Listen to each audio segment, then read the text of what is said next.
Hi art historians, welcome back. We are still in Module 10, exploring the European Renaissance. This is Module 10, European Renaissance Part 2, European Renaissance 3, 10.04, Southern Renaissance Art Part 2. We have 10 core works for this unit, and it seems like a lot, but there are a lot of really important things being made at this time frame. So when you're doing your notes, definitely get those core works done with your note sheet, but maybe leave off the 2 supplemental this time. Our date range is around 1495 to 1573, with the location of these pieces being in Milan, Florence, as well as Rome, basically all throughout Italy. So, our sculptures. This includes Michelangelo's Pietà and his David. We also have some painting and frescoes, which is Da Vinci's Last Supper, as well as the Mona Lisa. We have Michelangelo's Sistine Chapel ceiling and Last Judgment back wall. We have Raphael's School of Athens, Parmigianino's Madonna with the Long Neck, Titian's Venus of Urbino, and Veronese's Feast in the House of Levi. Those 2 supplemental works are Titian's Bacchus and Ariadne. We also have Cellini's Perseus with the head of Medusa. So I would say this is like peak Renaissance here, and that makes sense, right? We've got more of our Teenage Mutant Ninja Turtles. We've got Leonardo and Michelangelo, so let's round out all 4. And we have some really important artists working that we still immediately recognize today, even if you've never taken a single class in art history. So most of these names are the ones that we recognize, and I mean, how can we blame ourselves? Look at this stuff. I mean, Michelangelo was an absolute genius in regards to his sculpture, and he did claim to be a sculptor, though he's probably most well known for that Sistine Chapel ceiling. Interesting enough, Pope Julius II is the one who commissioned that. He requested Michelangelo do it, and dang did he ever.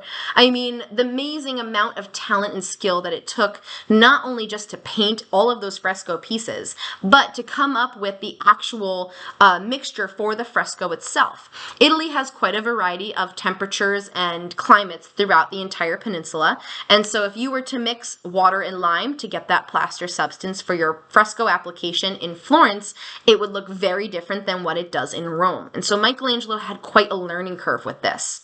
In Oil and Marble by Stephanie Story, you'll also get to read a little bit about Michelangelo's process for carving the David.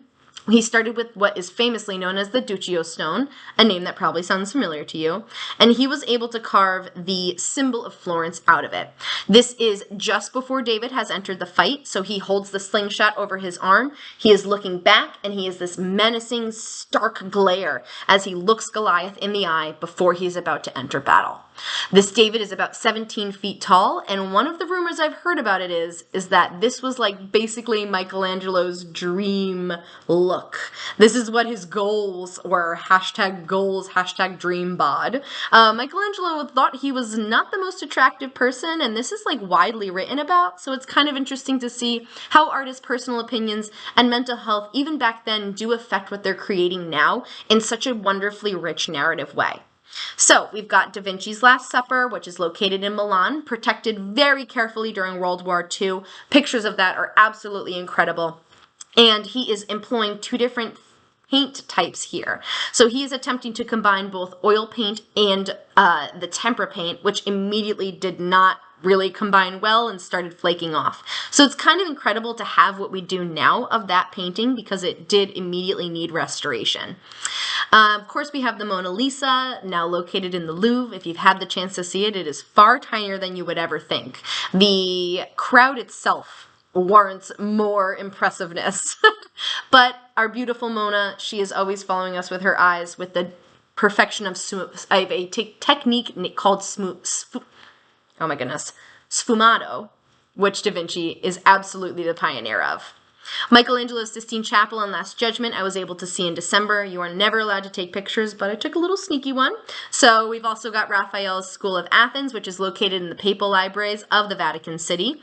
It's often referred to as Philosophy, which is a painting that was all of the different great minds combined into one space, also showing us appreciation for the ancient antiquity, classical Rome, classical Greece, all of that is all resurfacing and coming back.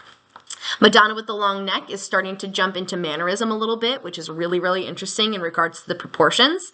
And Venus of Urbino is a total classic. She is one of the very first reclining nudes, and a lot of other pieces and artists like Monet, as well as another one that is leaving my brain right now, are using this as a template. So Titian is really setting the stage for what the format of the reclining nude is to look like going forward.